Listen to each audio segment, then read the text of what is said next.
no one knew at the time, 2020, that Ecom would completely blow up. You scaled an e-commerce brand to 8 figures, and you also own a Google advertising agency called Cyrus Digital. That's been the focus for the past 2 years, is maintaining the brand, continuing to grow it, and growing Cyrus as a boutique agency. And I always try to be the most authentic version of myself. Authenticity always wins. We just believe that overwhelming value will champion in the end. For the longest time ever, I was the biggest advocate of standard shopping. But to my surprise, now I'm testing PMax. I've turned into a bit of a PMax advocate now. My favorite Google product ever, Smart Shopping. Yeah. The best. I miss it so much, more than all my exes combined. So many brands are still just reliant only on Meta, and they're missing out on a huge portion of existing demand. The difference between a really strong Meta marketer and a really strong Google marketer is...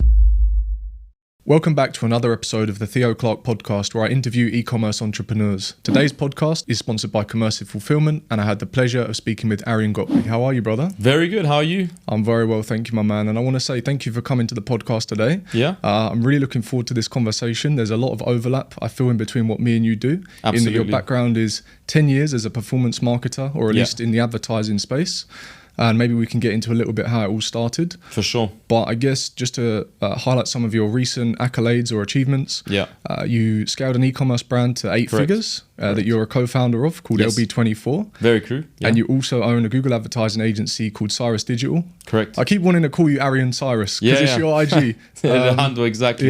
Yeah. And that's where you're at today. So maybe that would be a good place to start. You could tell us a little bit about your journey. How you've gone through the paces as a marketer, how you then went on to build your own agency, your ecom brand, everything. And we can sort of unpack it as we go. For sure. Well, first of all, thank you for having me. Pleasure. Looking forward to this conversation. And the journey's been, I feel like a lot of people in advertising and performance marketing, we sort of had a similar journey. We all kind of ended up there. And for me, it started as a Google contract in 2018. Around that time, I got a call from a recruiter who hired me for Google because I speak a lot of different European languages. Spent 2 years at Google as a contractor, had a really, really good time. Instantly fell in love with Google Ads. Till this day, I just find it, the feeling when you look into an account and you see, spending 10 G's and 50 coming back, it's just awesome, and it's a big win-win when it works. So really fell in love with that. I work with big companies, small companies at Google, but had a tremendous time and fell in love with the tool. And really took the opportunity to learn everything I can because it seemed like such a powerful thing to me at the time. Left around 2020, beginning of COVID, and started LB24 together with my partners, Ugas and Diego, based in Germany. Awesome guys. We've had some previous touch points of like previous brands they had, and together we started this box spring bed brand. No one knew at the time, 2020, that Ecom would completely blow up. Like this was just next level, So we started running the first campaigns and things were just blowing up and we couldn't even keep up with the scale. So did that for about 2 years, scaled it to about 2 million a month and tried our best to hold it there. But obviously in the meantime, a lot of other people in my network started doing e-commerce, right? So they were all like, oh, Arian, you was at Google, you've got your brand, you're running Google Ads, like check my account, like go over my account, do an audit for me, right? So start doing these. Then at some point we had some staff, like 1 or 2 freelancers, employees, and okay, right, cool, you go do that audit, right? And at some point we found ourselves doing like 10 audits a week for free and like doing little gigs here and there. And I'm like, you know what? Brands scaled up, like, this is German market. We're not going to scale to 10 million with these beds. We're kind of going to stay here. Let's capitalize on this Google ad skill that we have. And we start basically turning it from just a brand into a brand and boutique agency. And that's sort of been the focus for the past 2 years, is maintaining the brand, continuing to grow it and growing Cyrus as a boutique agency. And that's sort of why I've not really been active in this space until like 2-3 years ago. But since then, we've been able to grow really well. Strictly focus on Google Ads and e-commerce. That's what we're good at. No Meta, no big lead gen cases, no info, nothing. Like Google Ads, ecom. That's what we're really good at, and that's been the journey until here. Amazing. Well, thank you for sharing that with me. And I'd say almost as well, even still being a little bit modest, because you've almost coined the term the Google guy. You spoke recently at Affiliate World. Yep. I think you've actually done quite a fantastic thing. Like you say, even if it's only been the past 2-3 years where you've really been pushing it. Yeah. You get a lot of views on your YouTube channel. Yeah. And clearly very, very successful in your own right. So appreciate it. Hats off to you. Thank you. So that's how you've got to where you are today. Now, as we are in Dubai, I know you've got your business that's operating in Germany, which is your agency and your ecom business, but you spend half of your year out here in Dubai. How long have you been in Dubai now? I've got to Dubai, I think it was in October of 2022. Okay. Yeah. And the reason I ask is because since that time, you've also built a very extensive network out here, and you've built, from what I understand, although I don't know too much about it, an ecom community in some sense that is also known as the Made Men. So maybe you could share a little bit about that. I mean, how you were able to network in the way that you have done to build that community out here. And for sure. Yeah.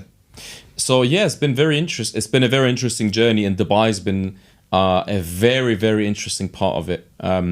I came here actually in 2022 October with my co-founder Diego from Ep.24, from the brand, to sort of celebrate growing the brand for the past 2.5 years, and I instantly fell in love with the place. You know, I think it's something that all entrepreneurs can appreciate. Like, we've all kind of had the same thing, where we, like, in our hometown, you know, and we finally found a way to sort of make it, and we try and pull people up, you know, in our environment, but it doesn't really always work. And sort of at some point you kind of become alienated and you stick out a little bit in a bad way, but you know, you're struggling because you're not having a network of peers that you want. So Dubai was super interesting for me because it's just OP and everyone's doing stuff.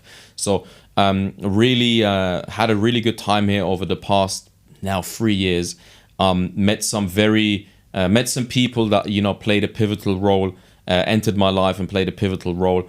You know, one of them being Carl Weisch, I would say my best friend at this point, with whom I've shared so many experiences. They were also Dubai based. Actually, I think the first day we met, Carl hit me. I was like, yo, let's link up. Said cool. And we're like, okay, should we do like a big car day tomorrow? And we rented like 50 supercars and just did like an insane thing, you know? So we kicked it off like that.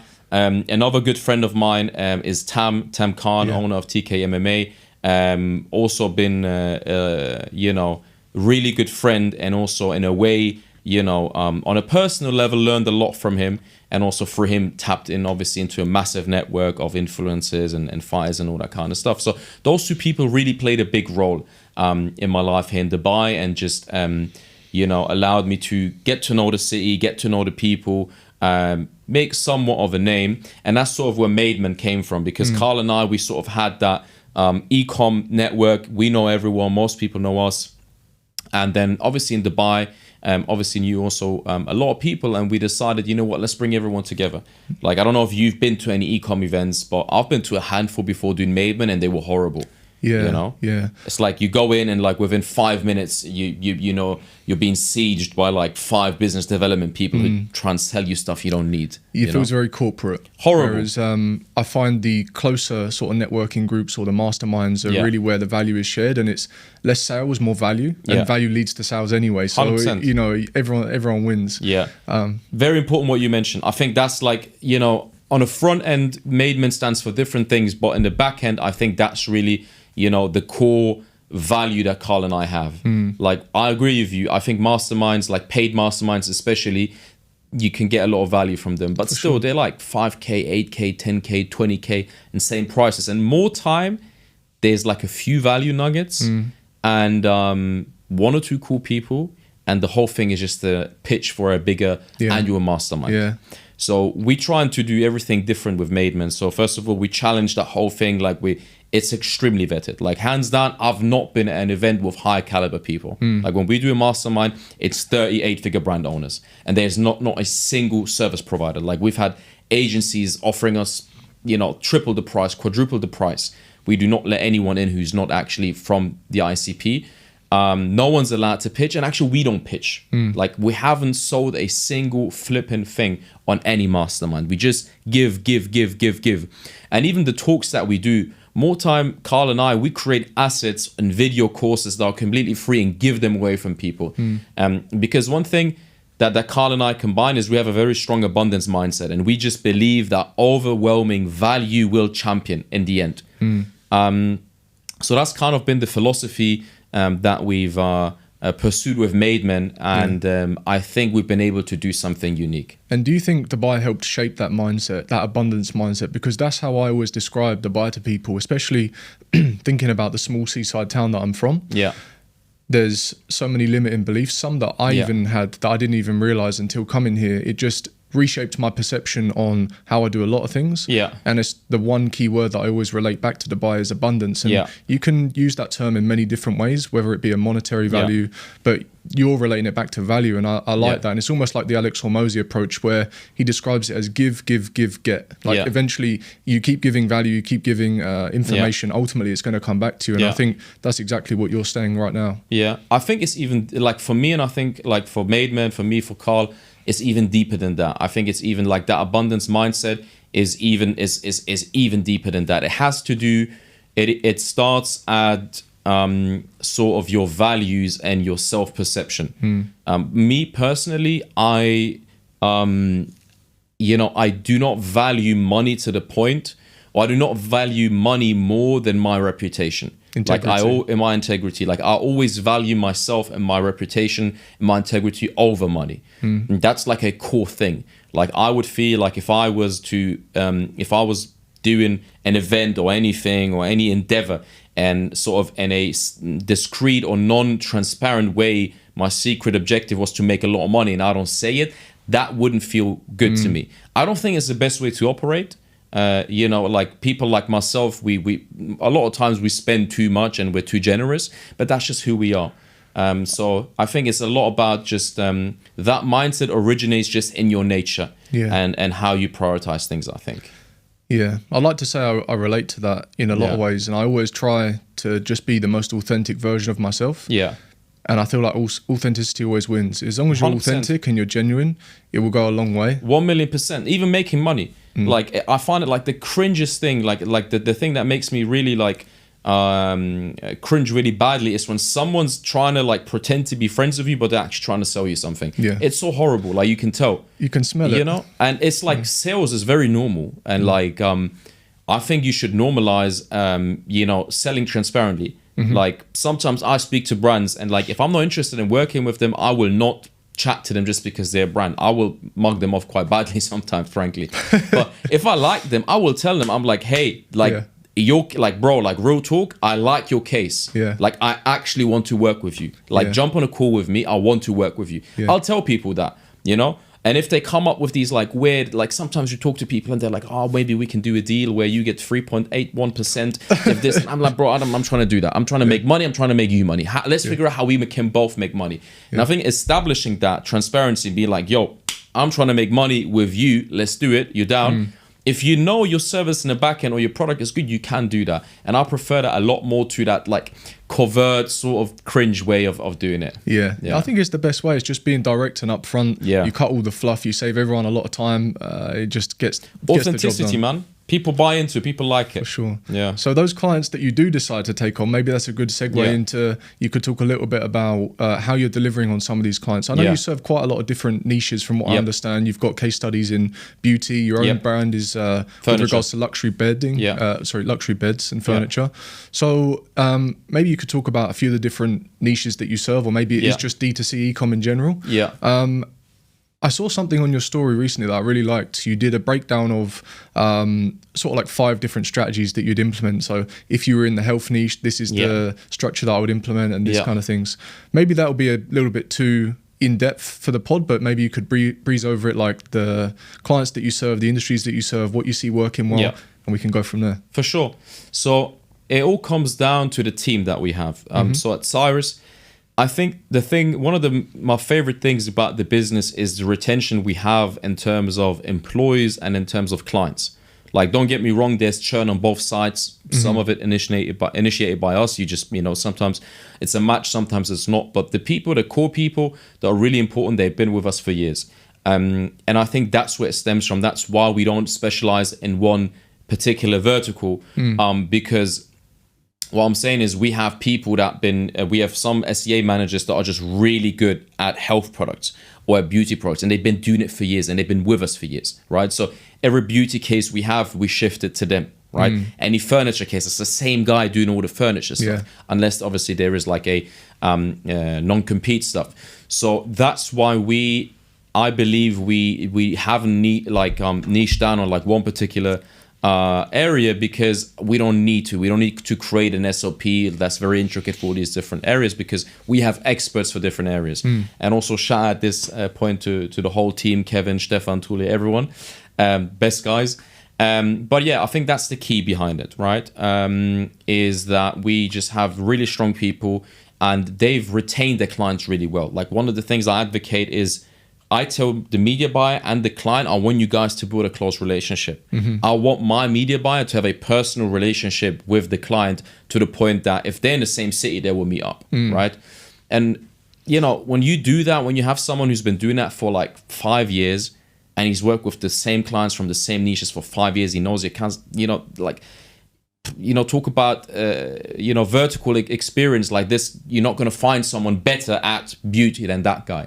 So, almost like pods, like that's how we've been handling it, and while we're flexible in terms of the different verticals we serve. There's a good book called Agencynomics, maybe you read it, but they describe it in the same way, building pods of teams that serve particular clients or work together in conjunction to get the job done. 100%. I think that's the way to do it. Like it's vastly different. Like, I tell my clients, it's very difficult in terms of marketing as well, because I push a lot of like very high level technical stuff that's relevant to particular founders. And, I have people like supplement guys coming to me like, Arian, I want to work with you. I saw the thing you did on Labelizer, index split. I want to do it. And I'm like having to explain to them, like, this is exactly what you not want to do. Like your thing's more like demand gen, advertorials, different types of landing pages. So you need to know exactly, like you need to build pods basically, because it's become so different. Times are over where you can just run shopping. Like, you need to know how to approach each case. Yeah, so it's almost like each pod has a different strategy to serve a different niche. And maybe that's kind of what you were going through a little bit on your story, because you spoke about different niches and how you might structure campaigns in different ways to serve certain niches.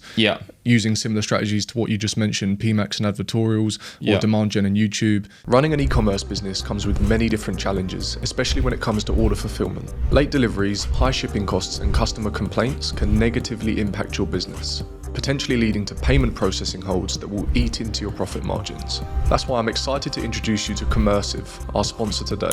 They handle everything from manufacturing to storage and shipping with no hidden fees. And their dedicated WhatsApp support team are on hand to make sure you're always taken care of. Commercive offers 5 to 10 day shipping worldwide from China, with same-day processing and USA warehousing available for brands at competitive rates. Having served over 3,000 e-commerce sellers, Commercive has earned a reputation for reliable fulfillment. It's super easy to get set up. Just click the link in the video description and visit commercive.co to get a free quote. One thing I would like to talk about is the difference between Meta and Google, just from your perspective, because I'd like to hear your perspective first of like where you see Google stand out versus Meta. And then I'll maybe add to it unless you cover everything. Very interesting. I think the fundamental difference between Meta and Google, or more even the difference between a really strong Meta marketer and a really strong Google marketer is huge. Like, there is like a massive rift, right? I know a lot of really, really strong Meta guys that I respect a lot, and I admire them because their marketing knowledge is next level. Like, any good Meta guy you speak to, this guy will know breakthrough advertising by heart. Like, he can literally word by word recite it. They will know all the books. They consume so much content and books and everything, old school stuff. Like, they're really strong on the marketing and the creative side. They know how to market something. Google on the other side is completely different. Like, I've got some of the, I believe, strongest Google guys in Europe and worldwide, really. Like, we've got some guys, I'm yet to see, like, I've seen people on their level. I haven't seen someone better than them, much better than me. And these guys won't know, nothing about any of that. They have not a single clue about awareness stages or anything remotely related to that. But the one thing they have is they are extremely analytical, very, very analytical, and they're very detail oriented and they're very hands-on. So there's a huge difference. Like you want to do really good at Meta, you want to be really good at Meta, you need to understand creative, you need to understand how to sell and market something. You want to be really good at Google Ads, you need to be analytical, you need to have attention to detail, you need to also have a strong intuition, I reckon. Yeah. I see it the same way. I've always described, until like people are really now doubling down on things like demand gen and YouTube, Meta being the platform for demand creation, and then Google being the platform for just leveraging existing demand. And you speak about this a lot on YouTube when you're talking about advertorials. You use tools like Google Keyword Planner, and you can see what the search demand is, what the level of competition is, target particular keywords. I think there is a little bit of overlap when it comes to the point of the creatives that you're running on Google, where maybe it then has a bit more overlap with Meta, such as building out an advertorial, which is going to be copywritten, maybe using tools like breakthrough advertising and things like that, or resources. 100%, So I do think there's overlap, but at the... More and more with time, like it's actually increasing, I agree. Yeah, definitely. But it still surprises me, and maybe you see this a lot with brands that approach you, where so many brands are still just reliant only on Meta. And they're missing out on a huge portion of available, a lot of the time, existing demand, and sometimes not even too much competition if we're talking about certain keywords as well. So that's interesting, and that's where I kind of see the difference. Meta being very much kind of demand creation, where you're spinning up creatives, you're trying to create your own demand, send people to the site, whereas Google, I think the benefit that you've got is you can tap into a lot of that existing demand. 100%. I agree. I think, you know, people on Meta, it's for sure demand generation, but it's also a lot of direct response. I think that's sort of like the cream of the crop. But I agree with you. The lines are getting blurrier. And actually, I had a call with a brand on the topic of advertorials. It was like 2 days ago, I think. Actually, it was Thursday. And these guys are spending like over 100K on Google Ads advertorial campaigns in the German market, which is a lot. And they're making about 300 back. And the product they're using and the product they're selling is like what you would call a very saturated supplement, right? This is a supplement that's been around for ages, right? It's like magnesium. It's like super, super saturated, super high priced. And you would think this is a product that you can only sell on Meta with like, you know, the most intricate VSL funnel that's just, you know, next level. But they're really printing on Google Ads using advertorials. And I think that really highlights what you said. Because, you know, now a strong Google marketer needs to actually tap into those things, right? You know, advertorials work very different on Google as opposed to Meta, but it's definitely worth putting the time in to master that. Yeah, definitely. Like you said at the start or earlier, I think the days are gone where you can rely just on shopping campaigns and maybe some direct search ads. But maybe as we're on the topic, you could share a little bit about your approach towards advertorials. I know that's quite a broad question, but just how you might tackle one, how you essentially do your research into, I know maybe you guys don't necessarily build them out, or maybe you work with the brands to build them, but from a Google perspective, what you're seeing working quite well at the moment in advertorials and how you kind of tackle that. 100%. So I think the core thing about advertorials in combination with Google Ads that people don't really understand yet, especially brands that are already really actively using advertorials on Meta. That's what they're sleeping on. I don't think there's so many brands that don't. Like maybe a year ago, 2 years ago, there was a lot of really Meta heavy brands that weren't doing Google Ads. I think that's starting to die out. I think everyone's now doing Google Ads. But what I see is people are really strong on advertorials on Meta, and they're not leveraging them on Google. And I think the core thing people need to understand, and the one superpower within advertorials that can be leveraged on Google that you cannot leverage on Meta, is that everyone knows that you know, queries or, you know, general demand and the higher awareness stages converts in a more profitable way in advertorials, right? Like maybe lists of course can do well comparison, but generally speaking, the higher you go, the more return you will have. It's harder to crack an advertorial than a high awareness stage, but you know, CPMs will be cheaper, and so on and so forth. And the way it works on Google is quite interesting, because if you take a really, you know, high awareness stage search query, for example, you know, lower back pain, what to do, right? I've got lower back pain, what to do, or I'm a man, 30 years old, I've got lower back pain, right? Super high awareness stage. Like this guy's, you know, to an extent problem aware, I would say, but it's very, very, very high in the funnel, right? And the beauty about Google Ads and advertorials is that certain products will have hype, right? Like, for example, 2 years ago, everyone was using these snail creams. Like, now they're down again. Like, these things go up and down. And so does the search volume, the demand for it, the bottom funnel demand, which is traditionally Google's superpower. But, you know, for the past 5,000 years, there have always been people with back pain, lower back pain. And that is reflected in the Google search graphs. Yeah. Like, every month, there's the same amount of people. Like, doesn't matter if more people are using Instagram, Meta, TikTok, whatever, Neuralink, doesn't matter anything that happens, right? You look at 2015 until now, there's a very, very steady amount of people that are all having back pain. Now, what does that mean for you? You manage to crack that, you will print new customers for ages because there's so much demand in it. Yeah. The issue is, or what you need to be aware of is, more people are going into advertorials now. So that time window will close, right?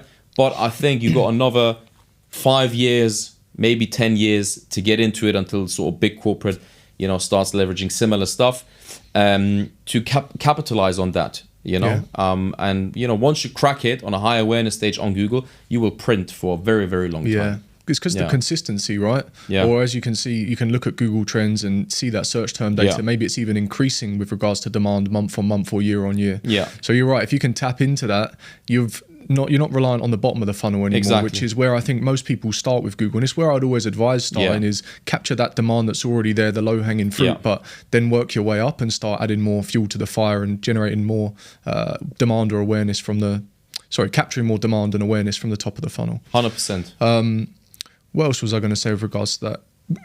Just so I understand, because you mentioned two different terms there, advertorial and listicle. Yeah. Is listicle if it's specifically like a product review style? Yeah, comparison. So interestingly, I've even seen some big bloggers in the space starting to run ads for listicles as affiliates. Yeah. So if they're able to do it with affiliate commissions 100%. Profitably, imagine what you can do as a brand that's maybe 100%. on 70% margin. Yeah. You can outbid them as well. Yeah, 100%. It's so true. Yeah. Like affiliates, it's always good to look to affiliates. Like when you try to crack something, you know, it's always a good idea to look at what affiliates are doing because they have to make, you know, like an agency can go to at the end of the month to the client and whatever, talk their way out of it, but an affiliate, it's their money, right? I agree with you, and I've seen the same thing. And it's sort of the easiest one you can go to, right? If whatever product you run, or like most products, you should at least try and run a comparison listicle. Yeah. You know, like not obviously there's legal implications. You know, I don't want to advise anyone to do whatever, but that's, I would say, like the most low-hanging fruit, almost touching the ground that most brands should really try. Yeah. And then past that point, is there another style of advertorial that you'd typically recommend, or is it just niche dependent, looking at what demand there is in that particular niche? So we have a very strong, sort of clearly defined process on how to identify advertorial ideas that could work.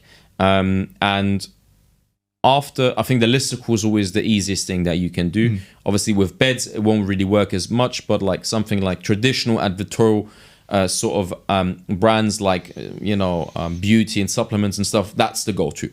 Now, beyond that, the first thing that I would do is I would look historically, what are your top performing meta angles? Like, doesn't have to be what's working right now, like historically, any, like all time, what have been the angles that work the best, right? Most brands that have been around for a while, be like 10 to 20, like really, really, really strong angles that have worked really well in the past. I would advise going through those and then, translating that meta angle into a keyword. And then conduct an analysis to analyze the feasibility of that keyword. For example, if you're in the hair growth space, right? Like there's a lot of products coming out for men that want to regrow the hair, lost the hair, whatever. If your top performer meta ad was something like, should I go with minoxidil or finasteride? Like it's a big thing, right? If that is your top angle, which it has been for a lot of brands, then I would recommend creating an advertorial that is basically answering that question. And the way you do it is you check the angle, you go to Google Keyword Planner. All right, is there any demand for hair loss, minoxidil versus finasteride? And if there is, that's what I would go towards. And I've never seen a brand that's tested 10 or 20 different angles and advertorials in that fashion, and they've not at least gotten 2 really crushing advertorials out of it. Yeah. Makes sense. Thank you for sharing that. And I think the key word there is testing. 100%. Right?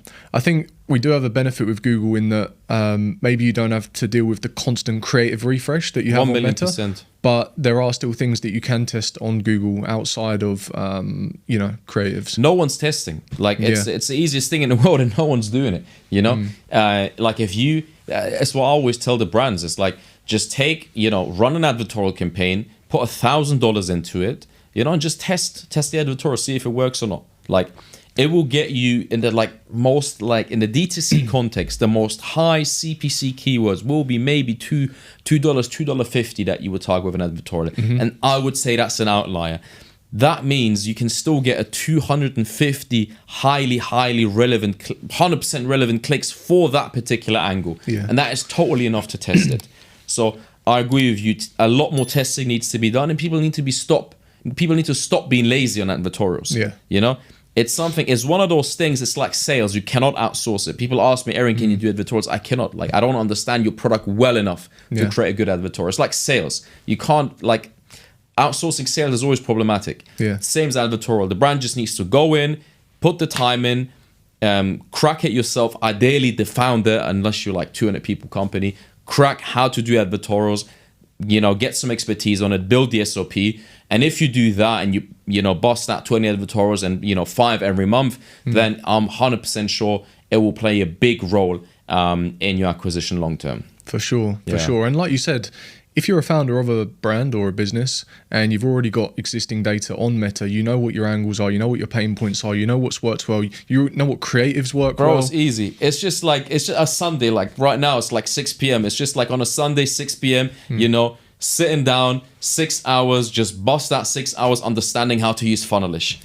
Create a copy on GPT, send it to your copywriter, create some images. It's the type of work no one wants to do, everyone just wants to give budget and scale, but that's the work, that's what you need to do as a founder to crack that, I reckon. I actually sat down not long ago over Christmas for a few weeks and spent the day building an advertorial. And it was one of the most, it sounds a bit sad, enjoyable days I had over Christmas. Most of the time I spent with family, don't get me wrong, which was really enjoyable. But there was one day where I was like, I want to crack this advertorial. Let me just sit at my laptop today, cracked it all out, and it was very, very fulfilling. Did all of the research and actually, I should clarify, listicle, not advertorial. But how did it perform?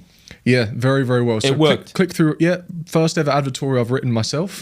And click-through rate is 10%, conversion rate, or I don't know off the top of my head conversion rate. But it works. Off the bat. And how did that feel? Once it started working, how did that feel? Now I'm like, okay, this is for one product. Now let me have a look at what's out there for the rest of the products. That's what I'm saying. That's what I'm saying. It's very rewarding. Once you if you do it yourself and you crack it, it's so much fun. For sure. That's I think if you manage to do that, if you own that process and you understand how to identify and create them and release them, and you have a good strategy, sort of a good testing strategy in the background, it is a lot of fun. It will give you a massive edge, and it works really, really well. Yeah, for sure. While we're on the topic of Meta, talking about creatives and leveraging what's working well on Meta, I see more and more people now speaking quite highly of demand gen and almost using that for demand creation. So I'd imagine, correct me if I'm wrong, because I've not done too much on demand gen to date, actually. But are you able to take what's performed well on Meta and use that as a base or a starting point? And do you see overlap between what creatives are working well on Meta? Do you see a similar thing on demand gen? 100%. So I think the thing about demand gen that people need to understand, and especially the opportunity that people need to be aware of, is this. When let me rewind that. When Meta ads first came out, Facebook ads, traffic was extremely cheap. Right? CPMs were ridiculously low. Why? Because they wanted to bring people onto the platform. Right? Now, I don't remember that too well because I wasn't really in marketing at that time, at least not very deeply. But let's take TikTok ads, right? We all witnessed that. How cheap was TikTok traffic in the beginning? It was free. People running 12 ROAS on TikTok. Again, why? Because they wanted to penetrate the market. They wanted to bring people onto the platform. Now, what Google's done with demand gen is Google is actively channeling the Meta monopoly on top funnel push traffic. Never been done before. You got YouTube, which is not comparable to Meta by any stretch of the imagination. Like cracking Meta is as easy as, one good UGC video, whatever, good PDP done, you're printing. Like YouTube, no way, like takes way longer to do that. But with demand gen, Google is now able to penetrate that and is able to leverage, for example, something like Shorts. Look at Shorts. They came out with Shorts, 3 years ago? Yeah. It's a proper smart plan. Like I find myself, when I close Instagram, I'm stuck on YouTube because of Shorts. Very smart. They're leveraging that. So they're able to challenge that monopoly. And guess what? They're giving the traffic out really cheaply. So demand gen right now is very, very attractive in terms of the CPMs. And that window will close. I don't know, it will close in 6 months. I don't know what it will close in, if it will close in 1 year or 2 years, but it will at some point. And that's why I think on a high level, people need to understand, first of all, the opportunity at hand right now. Yeah. And in terms of whether I see parallels between what's working on demand gen and on Meta, 100%. Demand gen is one of the few products, one of the very few, maybe the only Google product that I've seen where the official Google guidance actually works best, which is mixing images and video together and using a mix of broad and audience targeting. Like we've spent hundreds of thousands on it, and that's actually what works best. So I would advise going down that route. And in terms of creative, I would not advise to at least video, static maybe, but video I would not advise to create specific demand gen content. I would use what you're doing on Meta. I'll use the winners from there and maybe some mid performers in the broader sense and just leverage that. We've seen extremely high success rate on that. We just had one guy, we took him to I believe he was very low. I think he was doing about 10-20k on Google, like very, very little. And we just taken him to over 100k, which not crazy numbers, but still cool success story. And that just by leveraging winning creatives from Meta on demand gen. Amazing. Well, thank you for sharing that. I'm learning things here as well, which is great. So when it comes to demand gen, do you have a particular testing strategy for someone getting started? Would you be able to maybe share that? Again, I would recommend the official Google guideline. There's an official Google guide that's easy to be found. And there's a few things to that. And I would generally recommend using as well static as well as video. That's number one. I would use both. I would test broad targeting, but I would 100% test audience targeting, specifically conversion-based audience targeting. So similar audiences to people that convert in the past. Those are the two things that I would recommend, as well as like a high level of hygiene. Like it's very embarrassing when you're running an ad and you're just using some dead AI generated headline and description. Like, and it's the thing, like, this is why we win the pitches. This is why we're stealing your clients, like to the other agencies, because I go in there and it's just like horrible, grammar mistakes. So that level of hygiene, that level of attention to detail paired with the two aforementioned things, those would be the most important advices I would give. Amazing. Appreciate that. So we've covered in what I would say quite good detail advertorials and demand gen. I know you're obviously a big advocate of PMax, and you mentioned earlier labelizer and indexing split, and I know you speak quite a bit about these things on YouTube anyway, and Affiliate World as well. So maybe we don't need to go down that route as such, but have you got anything you would share about PMax at the moment? Because interestingly myself, for the longest time ever, I was the biggest advocate of standard shopping and not moving over to PMax. And we even used, we still do in some cases, the labelizer and indexing splits with standard shopping campaigns. But to my surprise, now I'm testing PMax. I'm actually quite overwhelmed with how good the results are. 100%. And I've turned into a bit of a PMax advocate now. Interesting. It's funny. For your benefit, Google recently started prioritizing shopping campaigns on the same level as PMax. So up until very recently, PMax should always take the lion's share of the traffic and the spend. But now it's actually leveled with shopping. So good for you in that case. And as for PMax, the way I looked at it back in the day was similar to Smart Shopping. I don't know if you remember when Smart Shopping got released, right?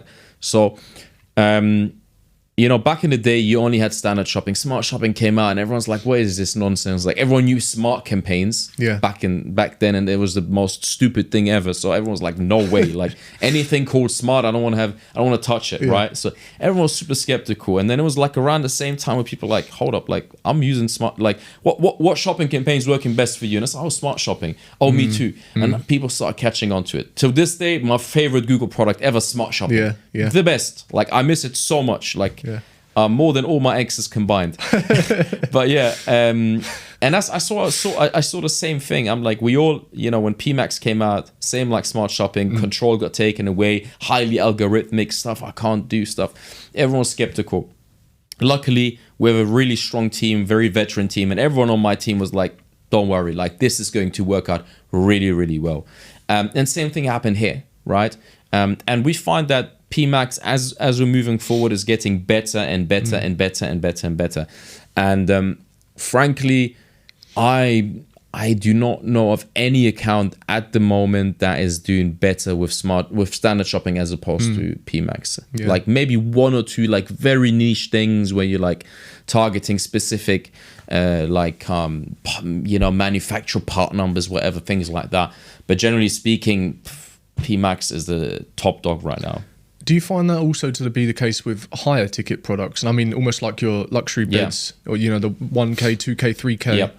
You still also 100%. PMax is crushing. Yeah, it's not so much high ticket. It's sort of like, I think the determining factor is where you're priced in relation to your competitors, right? If your product is, if it's competitively priced. And I mean just pricing, because everyone's competitively priced considering USPs and whatever. But just in terms of pricing, like if you're in the midfield, maybe upper midfield, lower part in terms of pricing, then Google Shopping is going to work typically really well for you if you have product market fit, right? In that case, I recommend PMax. However, if you are, and that's the case with our beds, like our beds are very, very competitively priced. Now, if you were a high ticket item and you're above average, like you're high price sort of in relation to your competitors, then you can still use PMax, but it will not be the main, like rarely be the, at least if it's asset only, which is basically just shopping, rarely it will be the main driver. Like it will be a cog in the wheel in the account, but it's likely not going to be enough unless you have crazy brand awareness. Yeah, for sure. Yeah. And I think that's the other thing with PMax is a lot of people get a bit lazy with it and people aren't optimizing. And I think a lot of the time people forget that one of the core drivers itself is going to be the product feed, especially if you're spending a lot on shopping. Yeah. So split testing product titles and stuff like that. This time last year, I was living with my parents at age 27. Today, I live in my dream home in Dubai. If I knew then what I know now, I could have achieved this in 6 months instead of 3 years. Within my Google Ads Ecom Academy, you can learn how to scale e-commerce businesses with Google Ads. These strategies helped me work with known ecom brands like CheeseGeek, as seen on Dragon's Den and invested in by Stephen Bartlett. I also scaled my brother's business, Tropay Official, to 1.1 million in sales in 12 months, as well as many, many more. The Google Ads Ecom Academy is designed for all levels, beginners, intermediates, and experts who want to learn how to successfully scale e-commerce businesses. If you want to win with Google Ads, see the video description for more details. All right, now back to the podcast. When it comes to PMax and optimizing, I think you released, was it like a 7-step guide to what you need to be doing to improve your Google shopping results, or PMax in general? Yeah, shopping, maybe correct. You could go over that because I think that would be quite valuable. 100%. So in the end of the day with PMax and with shopping, it's mostly, I find it's attention to detail, and it is being on top of the most recent developments. So what basically in a nutshell is optimize your product feed. If you have top performing keywords, be that from search or from shopping, PMax, whatever, make sure they're in your title. Like I find that is the most determining factor in terms of targeting and ranking is the title, right? So very easy, not very easy to do, but it's like you do it once and it's done, right? You can test it as well, but at least make sure one time you include all your top performing search terms and keywords in your title. Done.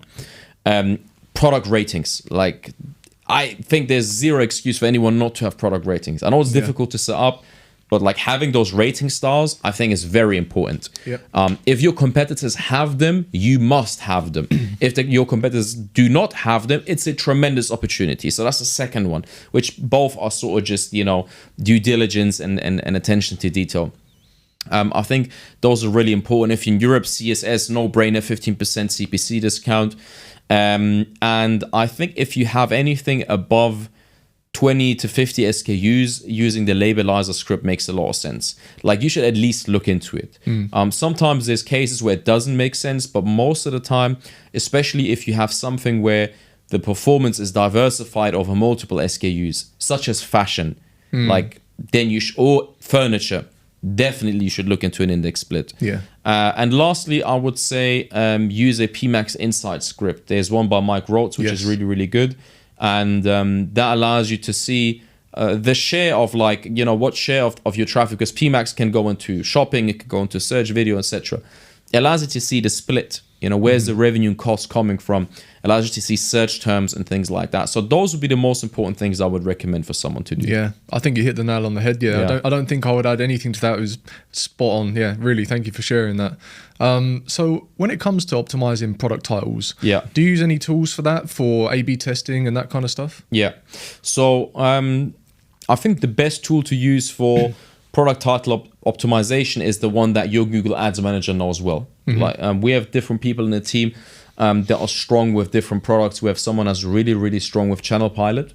Bit more of a, not legacy tool, but like, you know, it's not the newest tool, but very powerful. We've got other people that are really good with Channable. So I don't think it particularly matters what tool you use. I think you should pick a tool that is like updated regularly, so you don't have like any outages. And then it's about picking the tool that your people know how to use really, really well. And then it's just about doing it. And even if you don't want to use a tool, or even if you don't have anyone, go in there, do it yourself. You know, if you've got 10, 20 SKUs, just open up a subfeed, you know, put on the titles and optimize it by hand. You know, it's not the most sophisticated way, but the important thing is that you do it. Yeah, 100%. 100%. One other thing came to mind when you were speaking about Channable, and it sparked my mind on scaling into different locations and different countries. What do you find to be the best way to do that? What style of feed app do you tend to use, or is it not one in particular, like you say? Is it various different ones? For internationalization? Yes, so different markets. Yeah. There are like, it used to be a very, very tedious process, internationalization. I remember when we took Ep.21 to France, because we were primarily Germany based, it was a 6-month project. Wow. Translating all the, like, there was no AI back then, right? So like translating all the, just the website in itself, and then the feed and everything was crazy.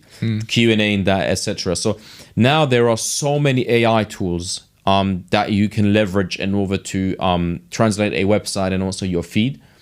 Typically, I would always, internationalization, I'd always do it with an MVP, right? Minimum viable product. So, you know, fastest way to get something good live, right? Don't do something that's going to damage your brand, but try and do it in a very cost efficient way, quick and dirty. Just get in there, translate using whatever app you have available, and just run, you know, $1,000, $2,000, $3,000 spend, and just see, you know, because if the conversion rate's 0.2% with like a quick and dirty setup, it won't be 5% with a good one, right? So that's my approach.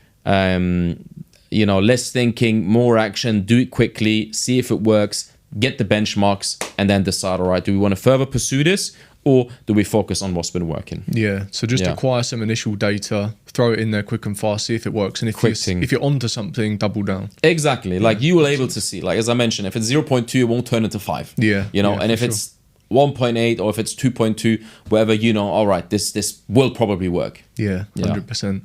Okay, I feel like we've covered quite a bit there with regards to Google, then looking into PMax, Advertorials, demand gen, optimizing product titles, probably more than what you'd get at one of those masterminds you were talking about earlier. Not the made men ones, but I mean the 5, 8, 10K ones. Exactly. What about any other golden nuggets or anything else that you see that's quite hot in Google right now, specifically with regards to ecom? Is there anything that comes to mind, or do you think we've covered most of it? Good question. Any nuggets on ecom? Let me think. Anything in particular? Maybe we got more. Maybe, yeah. I think like demand gen and like those are the main ones. But let me think. Actually, there is one. Sure. There is one. So there's one optimization that we like to use, especially on bigger accounts that have been running for a long time. So anything like more than like 50 to 100K and like collectively more than like 2, 3, 4, 500K ad spend lifetime. And that is seasonality adjustments. So this is a function that I see, I would say less than 2% of accounts use seasonality adjustments. Like of 100 accounts that I audit about 20 accounts a month. So I do about 200-300 audits a year. I see 3 accounts maybe that use seasonality adjustments. No one's using it.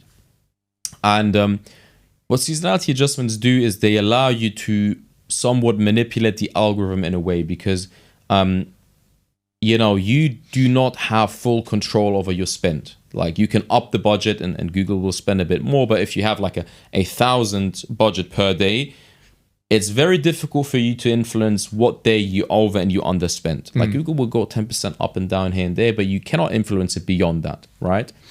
And if you don't want to increase the budget, you want to stay within your monthly budget, but you want to optimize the delivery based on performance, seasonality adjustments are key. And they basically allow you to give Google a signal and be like, hey, I'm expecting more sales and more conversion rate at this hour, and I'm expecting less here. And Google will adjust the spend accordingly, right? And what we see is, that's why I say a lot of bigger accounts, this can have like easily 20-30% profitability increase. Like that is something we see very, very, very commonly with seasonality adjustments, because you will have sort of like a snow-covered peak. Like you'll have like that Wednesday that tends to be like a really strong day, but you as a brand owner, you are not seeing that despite that Wednesday being so good, you're actually only spending 10-15% more than on your worst day, which does not make sense. You should spend probably 20, 30, maybe 50% more. Yeah. And that's what seasonality adjustments allow you to do. And vice versa, reduce spend on days that are really bad. And that is, that's not even a nugget. Like that is just it's a fossil. Like it's so deep, like no one's using it. Yeah. So one big thing I would recommend anyone above 50, 100K, ask your agency, hey, check if seasonality adjustment makes sense. I'm really pleased you brought that up, because I watched your Affiliate World video that you posted on YouTube, and you spoke specifically on it there. Exactly. And it slipped my mind. I was going to ask you about it today, so I'm pleased that you remembered. Nice. And actually, it's not something that I've experimented with. I'll put my hands up, I'll be honest. Yeah. So I was really interested to hear you say that. And after I started digging, I heard more people talking about it and how it's implemented. And it makes complete sense, because like you say, Wednesday for some reason in a lot of accounts does always seem to be the day where people shop. I don't know what it is about Wednesdays, but Monday, like Tuesday, random days. Yeah. So could you just explain a little bit more about how it works? Because I've seen on there that you have to set a specific conversion rate. Yeah. You have to set a specific percentage amount. I think on your talk at Affiliate World, you recommended starting with 15% and then 2.5% increments. Yeah, exactly. So how does that actually work? Let's just say, for example, we notice this brand is doing 100K a month. So it's within that range. Wednesdays are a really popular day. And there's a particular time of that day where we see it perform really well. How would you then go about setting up a seasonality adjustment for that? So I think one thing we all, everyone in performance marketing is aware of, that whenever you sort of touch the algorithm or you do something that impacts the algorithm, the response can be somewhat unexpected, right? Or difficult to gauge how it will react. Got a Meta ad, got a Google ad, you're decreasing the budget by 50%. You don't really know what's going to happen. Like, do I have the same performance, just 50% less? Does it completely crash? Does it do really well? Like, you don't really know when you make these types of adjustments. And it's the same with seasonality adjustments. That's what I would recommend starting very, very carefully. So if you were to set up at a seasonality adjustment of like 15%, that's a good starting point. We've seen accounts completely overspent with that. And we've seen accounts that were, that barely moved. So start with that. I would actually recommend moving in increments of like 5%. I think that's how I would do it. And then slowly, try and find this sweet spot. The way I would do it is look at your weekly graph, identify the days, and maybe like the days that are particularly good, the days are particularly bad, and then go down maybe on hours as well, and really try and identify those peaks. And carefully, slowly try and do that like one little adjustment on a Tuesday, and then evaluate over 3 weeks. So it's a longer process. It's not like it's not one day to the other. I think the process usually takes 4 to 6 months to like really nail it. But that's how I would approach it. Yeah, amazing. Well, I hope everyone that's been watching today has found this conversation as valuable as I have, because I personally have learned a lot and have really appreciated your time. I guess maybe then just on a closer, I thought it'd be quite interesting, aside from Ecom, aside from Made Men and Google, I'm interested to know what a day in the life of Arian looks like. What's an average day for you? What time do you get out? What time do you hit work, the gym, this kind of stuff? What does it look like? Very good question. Daily, average day in my life. I get up early to pray. Then I go back to bed. Usually wake up in Dubai, in Germany, I wake up earlier. I get up around 9 a.m. Check the priorities for the day. Reconnect with the goals for that quarter. What exactly am I trying to achieve? What am I working on? I'll review that. I will get out a little bit of work. I'll do a bit of reading. I'll have a coffee in the lobby. Then I'll go training at TK with my friend Tam, who, just loves lifting cars and lorries and crazy weights. So usually a big weight session with Tam will be what I do in Dubai. A good 1 hour, 90 minutes workout. And that's my social time for the day. I go to the gym, see everyone, have a laugh, have a little coffee, sit in the sun, recommend everyone in Dubai to come check it out. That's how I start the day. Leave the gym around 11:30, and then straight into it. Get home, protein shake, and then 12 is the start.